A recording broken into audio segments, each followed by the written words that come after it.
ԲՀԿ առաջնորդ Գագիկ Ծառուկյանի ձերբակալությունից 10 օր անց դատախազությունը որոշել է Արարատ ցեմենտ ընկերությունը փոխանցել պետության կառավարմանը։ Որոշումը կայացվել է ապօրինի ծագում ունեցող գույքի բռնագանձման վերաբերյալ հարուցված դատական գործի շրջանակում։ Դատախազությունը նույն գործի շրջանակներում պահանջում է հօգուտ պետության բռնագանձել նաև զգալի ծավալի այլ ակտիվներ։ Պահանջների ցանկում ընդգրկված են 75 անշարժ գույք, 42 տրանսպորտային միջոց, ինչպես նաև 38 տարբեր ընկերությունների բաժնեմասեր։ Բացի գույքային միավորներից իրավապահ մարմինները ցանկանում են բռնագանձել նաև շուրջ 106 միլիարդ դրամին համարժեք գույք եւ դրամական միջոցներ։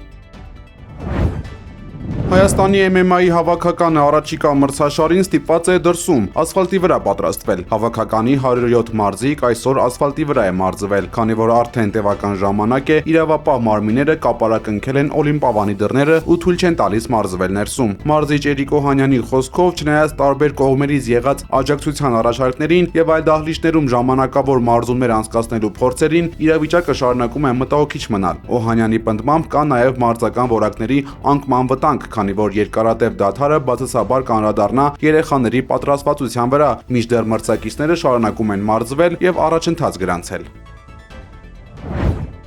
Ադրբեջանի եւ Հայաստանի միջև հաստատվել է իրական խաղաղություն եւ նրանք վերականգնում են առևտրային կապերը տասնամյակներ տևած հակամարտությունից հետո, հայտարարել է Ադրբեջանի նախագահի օգնական Հիկմեթ Հաջիևը։ Սահմանադրական փոփոխությունների ձևը Հայաստանի ներքին գործն է։ Ադրբեջանի համար կարևորն այն է, որ մեր երկրի նկատմամբ տարածքային պահանջներ համարվող դրույթները պաշտոնապես հեռացվեն, լինի դա նոր սահմանադրության ընդունմամբ, թե այլ իրավական մեխանիզմով։ Երբ այդ հարցը լուծվի, մենք կարծում ենք, որ վերջնական խաղաղության համաձայնագրի ստորագրման համար ոչ մի խոչընդոտ չի մնա, ասել է Ալիևի օգնականը։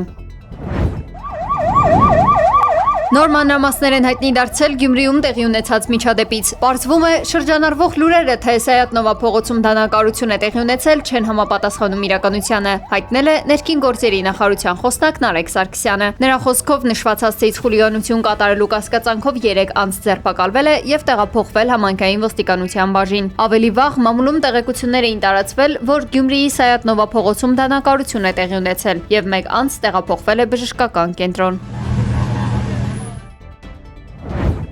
Երևանում բնակելի շենքերից մեկի բակում տղամարդու դի է հայտնաբերվել։ Գագիկ Շամշյանի տեղեկություններով մահացածը գտնվում էր տնային կալանքի տակ եւ 6-րդ կամ 8-րդ հարկի պատուհանից անզգուշաբար վայր է ընկել։ Ավելի ուշ քննչական կոմիտեից հայտնել են, որ նախաձեռնվել է քրեական վարույթ ինքնասպանության հասցնելու հատկանիշներով։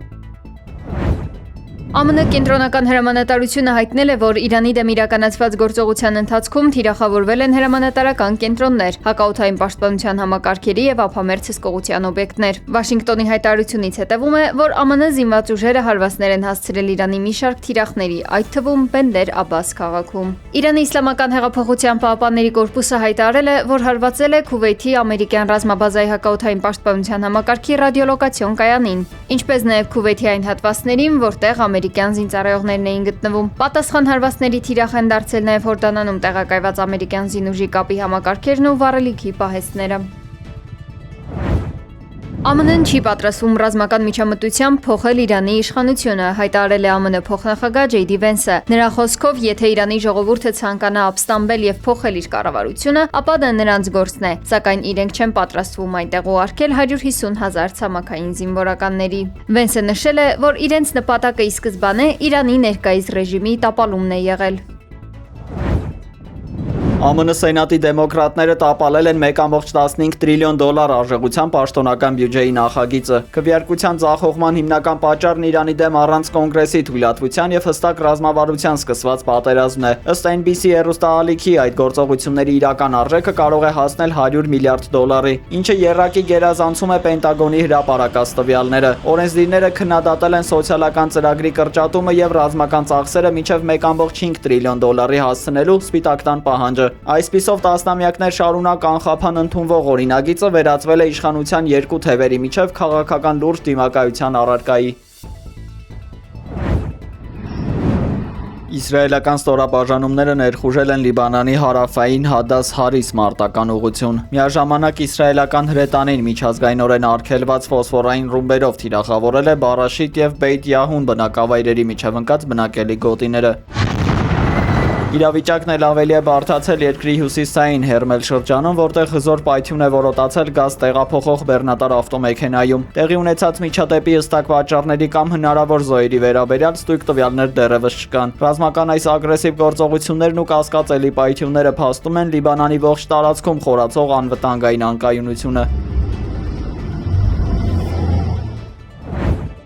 Դոնալդ Թրամփն անհրաժեշտ է համարել իսրայելական զորքերի դուրսբերումը Լիբանանի որոշ հատվածներից եւ Սիրիայի հարավից։ Ըստ նրա նման քայլը կհանդարտեցնի իրավիճակը եւ հնարավորություն կտա հիմնական ջանքերն ուղղել Իրանի զսպմանը։ Սպիտակ տան ղեկավարը դիտարկում է Սիրիայի ժամանակավոր նախագահ Ահմեդ Ալ-Շարային Հեզբոլայի դեմ գործելու թույլատվություն տալու հնարավորությունը։ Թրամփն ակնկալում է, որ սիրիական նոր ուժերը զինյալների հարցերը կլուծեն ավելի թիրախային, առանց քաղաքներն ավերելու։ Այդուհանդերձ նախկին արմատական առաջնորդին նման դեր վստահելու մտադրությունը տարածաշրջանում խիստ հերավատություն է առաջացրել։